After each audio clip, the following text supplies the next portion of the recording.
Hi, I'm your host Ruggero Santa, and today I want to look at why some performances stand out and others don't. Obviously there are many reasons for this, but I believe there is one thing that all great performances have in common.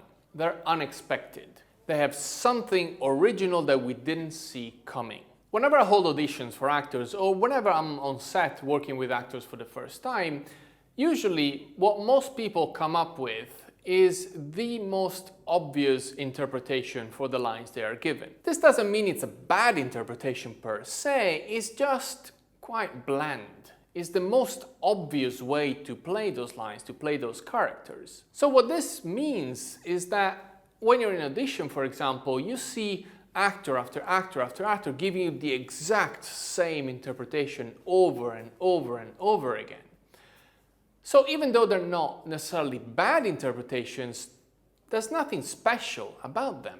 And what that means is that ultimately you end up casting on looks because there's nothing else that changes. In the same way, when you're on set and an actor gives you that very bland and obvious interpretation, there's nothing wrong with it, you still go ahead with that. But what you do then in post-production is that you just don't give that character much screen time, because it's just not particularly interesting, so you probably end up focusing all on the reactions and the emotional arc of the lead character. However, every so often one actor comes along and does something completely different than anybody else. It might not be what the director wants or even needs, but at least it wakes you up. At least it makes you pay attention.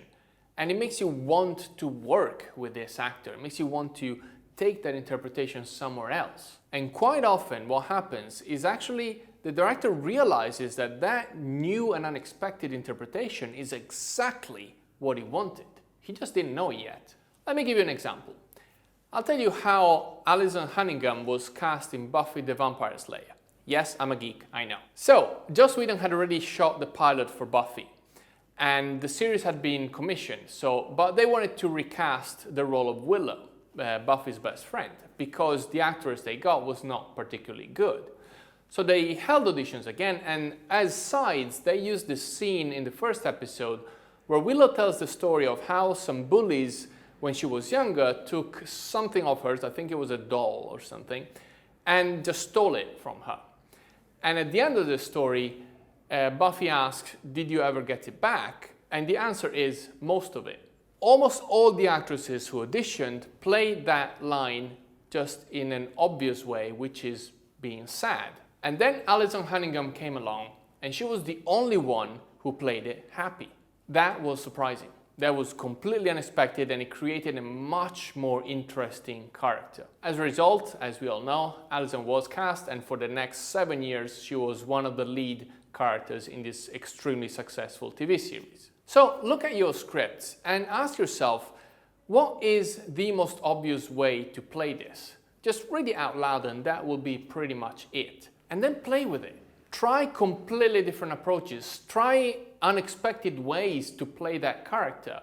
Most of them might not make any sense, it doesn't matter. You might find something that is completely unexpected and completely different.